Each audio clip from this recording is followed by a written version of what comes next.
আজকে আমি সকাল সকাল বাজার করতে চলে এসেছি গাইস। সেটাই তোমাদের সঙ্গে শেয়ার করছি। এখন বাজারের এত সস্তা মানে শুধু মনে হয় কিনতে থাকি। আমাকে দেন। তো যাই হোক, প্রথমে আমি এখানে 1.5 কিলো টমেটো নিয়েছি। দেখো আমি দিয়ে দিই।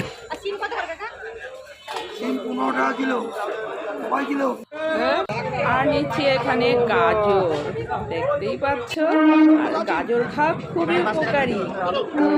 গাজর নিয়ে নিয়েছি 2 কিলো। আর এখানে দেখো একদম টাটকা কাঁচকলা নিয়ে নিয়েছি, কারণ এখন একটু গরমের স্টার্ট করছে আর এই কাঁচকলা তো খেতেই হবে। তো চলো কাঁচকলা নিয়ে আর যা বাজার করলাম সেটা নিয়ে আমি বাড়ির দিকে রওনা হলাম।